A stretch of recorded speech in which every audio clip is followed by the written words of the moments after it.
అందరికీ నమస్కారం. నా పేరు హనుమాన్.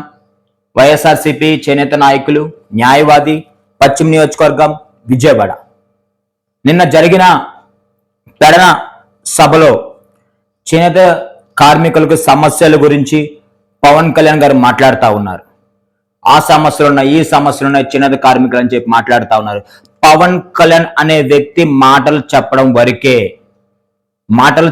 వరకే. మరుసటి రోజు విమానం ఎక్కి వెళ్ళిపోతే ఆ మాటలన్నీ మర్చిపోతాడు. ఆయన తీసుకున్న ప్యాకేజ్కి చంద్రబాబు రాసిచ్చిన స్క్రిప్ట్ చదవడమే పవన్ కళ్యాణ్ పని. ప్రజల సమస్య తీర్చలేడు. చేనేత కార్మికుల సమస్యలు తీర్చే వ్యక్తి కాదు. ఎవరో ఒక చేనేత బిడ్డగా నేను మిమ్మల్ని అర్థిస్తా ఉన్నా.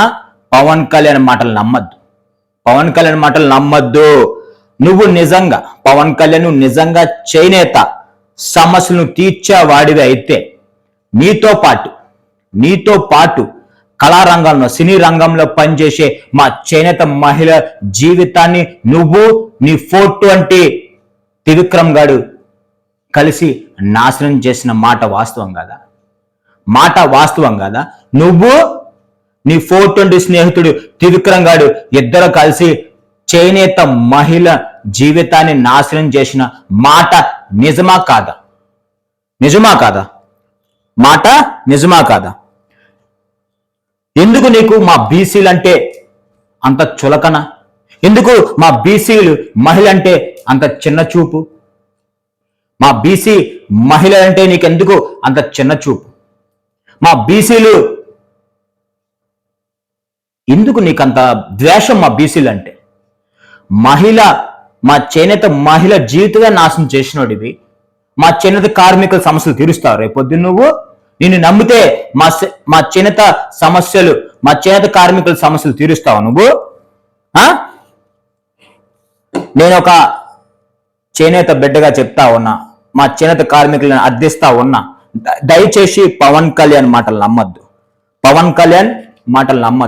ఆంధ్రప్రదేశ్లో అనేక ప్రాంతాలు తీసుకుంటే చీరాల, మంగళగిరి, ధర్మవరం, కాకినాడ, అమలాపురం, రాజమండ్రి రూరల్ అనేక ప్రాంతాల్లో దగ్గర 30 లక్షల ఓటర్లు మన చేనేత కార్మికులు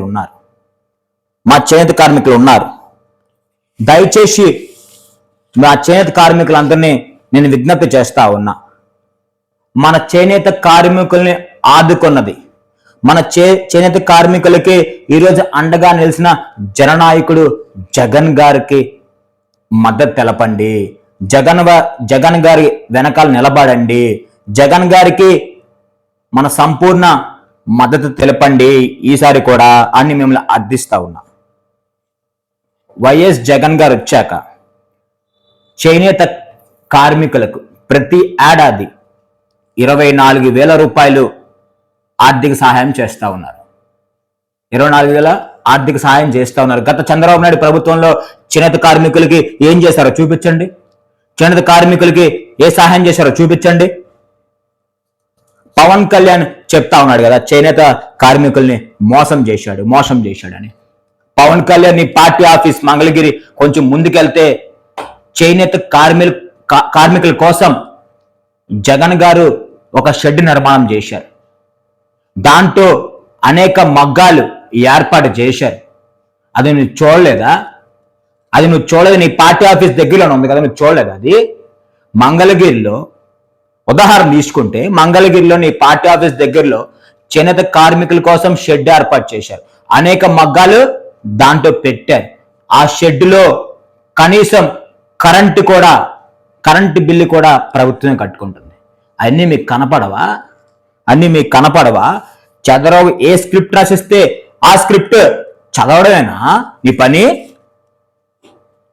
దయచేసి ఇలాంటి యాక్టర్ మాటలు నమ్మద్దు. యాక్టర్ మాటలు నమ్మి మన జననాయకుడికి వదులుకోవద్దు. వాళ్ళు కేవలం యాక్టర్లు. ఆ యాక్టర్లు తగ్గ అమౌంట్ తీసుకోవడం, స్పీచ్లు ఇవ్వడం, వెళ్ళిపోవడమే వాళ్ళ పని. మళ్ళీ చెప్తా ఉన్నాడు పవన్ కళ్యాణ్, నవ్వాస్తూ ఉంటుంది పవన్ కళ్యాణ్ చెప్తా ఉంటే. అప్పుడప్పుడు పవన్ కళ్యాణ్ మళ్ళీ చెప్తా ఉన్నాడు, యువతని యువతని ప్రోత్సహిస్తాడంట, యువతకు అవకాశం కల్పిస్తాడంట. ఈయన మాయ మాటలు చెప్పి నన్ను నమ్మితే మన యువత నాశనం అయిపోవడమే. ఈయన మాయ మాటలో మోసం చేసే వ్యక్తి పవన్ కళ్యాణ్. దయచేసి యువత ఎవరో పవన్ కళ్యాణ్ నమ్మద్దు. దయచేసి యువత కూడా పవన్ కళ్యాణ్ నమ్మద్దు. మన గొంతుకు మనం పవన్ కళ్యాణ్ నమ్మితే మన గొంతుకు మనమే కోసుకున్నట్టే. మన సర్వనాశనం అయిపోవడానికి కారణం యువత పవన్ కళ్యాణ్ నమ్మితే సర్వనాశనం అయిపోవడానికి కారణం మనమే. నేను కూడా జనసేన పార్టీలో చేనేత రాష్ట్ర కార్యదర్శిగా ఉన్నా. రాజకీయాల్లో యువత రాజకీయాల్లోకి రావాలని చెప్పి పవన్ కళ్యాణ్ మాయ మాటలు నమ్మి పవన్ కళ్యాణ్ ఏదో చేస్తాడు, యువతకి రాజకీయాల్లో కొత్త అధ్యయనం చేస్తాడు, రాజకీయాల కొత్త యువతరం వస్తుంది, ప్రోత్సహిస్తా, రబ్బర్ చెప్పులు వగేరా వంకాయ బెండకాయ అని చెప్తే మాయ మాటలు నమ్మాం.